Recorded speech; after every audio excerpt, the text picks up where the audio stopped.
What happens after your basement gets flooded? If you're new here, that's a question I've been struggling with for some time. How many weeks does it take to fix it? Can you do it all yourself? See if I succeed or fail and how long it takes to come to the conclusion. All right. So to recap, after the flood, there was a lot of different steps. Everything from basic cleanup, painting, stripping the floor of its wet and soggy and disgusting carpet. All right, I got the old soggy carpet bundled up. I'll take that to the dump. Concrete patching. So many things. If you want to see all that, check out part 1 and 2. I did my very best to address the root of the problem, including adding new gutters to the front of the house.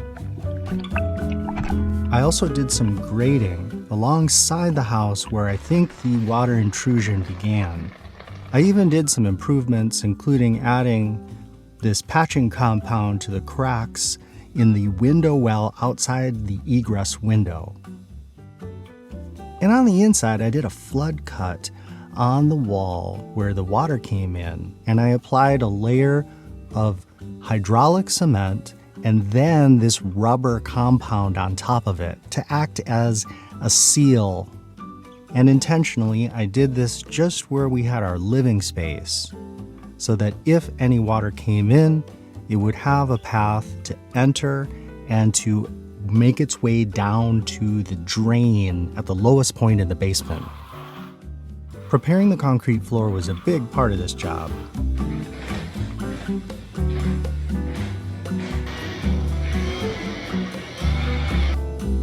I had never used a leveling compound before, and I learned a lot in the process of trying it for the first time. I liked the final finish of the concrete so much that I thought we should keep it while we waited to see if there was any future flooding.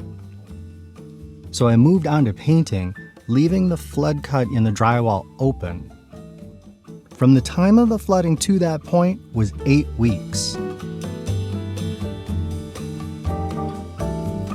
So now we pick up with what I thought was going to be the final phase. I didn't know if I'd be able to use the trim that I had stripped from the floor, but the red oak was durable and already cut to a very specific size. So I just ground off the nails that I couldn't extract, did a little light sanding and dusting,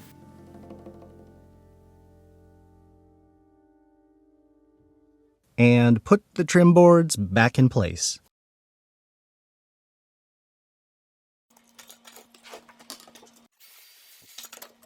I use this diamond wheel on my oscillating tool to grind down a little bit of a high spot.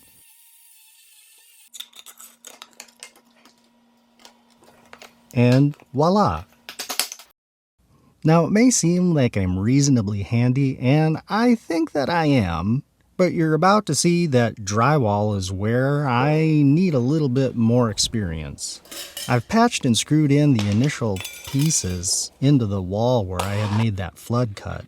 I got this all-purpose drywall compound and a bunch of different kinds of knives, but I think I really needed at least a 12-inch knife.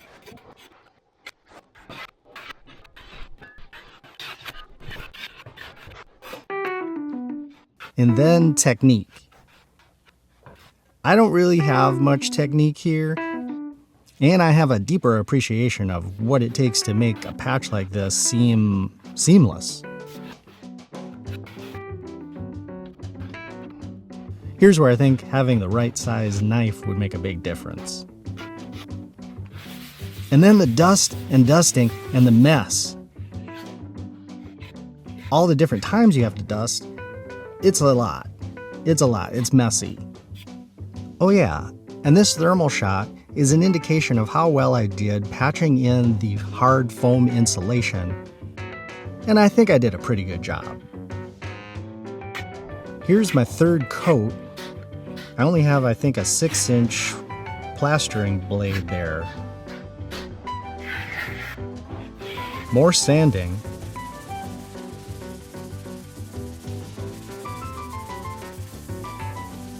and I think it's getting pretty smooth. So I'll clean up and get ready for paint. With home repairs, it always seems to be one thing or another. I was using a brand new roller brush, but it was a thicker nap that I used in a previous paint job for a plaster wall that had a much rougher texture. So the paint didn't come out as smoothly as I had hoped, but it looks pretty clean and fresh, and so I'm happy with that.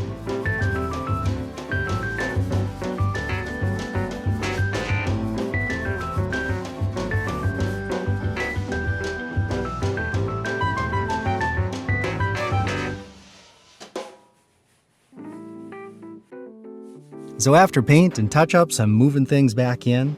So how long did it take to get to this point? Well, taking into account that I've got other things going on in my life, and of course I wanted to save the money and do it myself, it took an incredible 55 weeks. So what do you think? Should I have just hired this job out? Did things turn out the way I wanted to do it? Did I do it? So in the end, I was able to do it.